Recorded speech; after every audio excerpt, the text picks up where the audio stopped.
இந்த தந்தை முதற் கணிசித்த திருவடிகளை வணங்கி உலகெங்கு வாழ்ந்து கொண்டிருக்கும் தமிழ் குறுங்குடி மக்களுக்கும் வேளாளர் மக்களுக்கும் உலக மக்களுக்கும் கொற்கை சிவமணியின் அன்பான வணக்கங்கள்.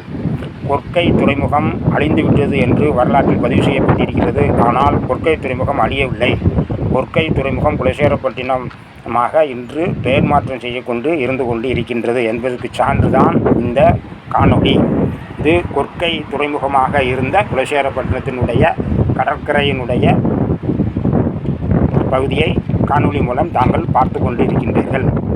முதல் தமிழ்ச்சங்கம் நடைபெற்ற குமரிக்கண்டம் மூழ்கிய பின்பு இரண்டாம் தமிழ்ச்சங்கம் நடைபெற்ற கபாடபுரத்தின் கடல்கோளில் எஞ்சிய 7வது கலைநகரமான குலசேகரப்பட்டினம் தொல்காப்பியர் ஏடு வந்த துறையாகவும், கொற்கை துறையாகவும், அலைவாய் துறையாகவும், சிந்து சமொழி நாகரிகத்தை தோற்றுவித்த மக்கள் வாழ்ந்த பகுதி வாழ்ந்த துறையாகவும், தமிழ் தேவார சத்தாய் காரைக்கால் அம்மையாரால் தேவாரம் பாடி கையில் நோக்கி சென்ற இடமாகவும், தமிழ் கடவுள் முருகப்பெருமான் திருச்செந்தூர் முருகப்பெருமான் கோயிலை உருவாக்கிய செந்தில் காத்தான் செட்டி, வீர அரக்கையர் செட்டி, மணியன் செட்டி என்ற 3 கோட்டை கட்டி ஆண்டு கோயிலை உருவாக்கி அந்த முருகப்பெருமான் அமைச்சராக இருந்த முத்தணைந்த பெருமாள் பிள்ளை ஞானியார் சுவாமிகள் என்று கூறுவார்கள்.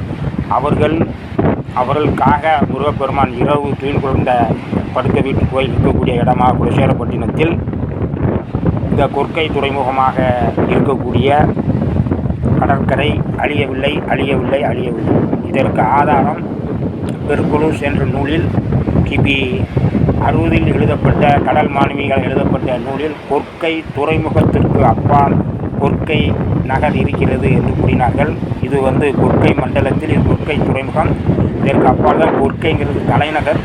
அந்த தலைநகரில் தான் முத்துக்கள் சங்கம் இருக்கக்கூடிய தொழிலெல்லாம் செய்தார்கள். இதை காண்டூல் ஐயா வெளிநாட்டுக்காரராக இருந்ததனால் அங்கே கிடைச்ச சில கடற்கரை பொருட்களை வைத்து அது கொற்கை துறைமுகம் அழிந்துவிட்டு என்று கூறுகின்றார்கள். இப்பொழுது சுனாமி வரும்பொழுது கூவம் ஆற்றுக்குள் கடல் தண்ணி உள்ளே வந்தது, திரும்பி பின்வாங்கி சென்று விட்டது. அப்படி வரும்பொழுது சில பொருட்கள் கடல் பொருட்கள் அங்கே கிடைத்தது. அப்படி கிடைத்தது தான் கொற்கையில் இருக்கக்கூடிய கடல் பொருட்களை உடைய கொற்கை துறைமுகம் அழியவில்லை. அது குலசேகரப்பட்டினமாக கடற்கரையாக இன்றும் இருந்து கொண்டு இருக்கின்றது. இங்கே மிகப்பெரிய தமிழறிஞர்கள் வாழ்ந்தார்கள்.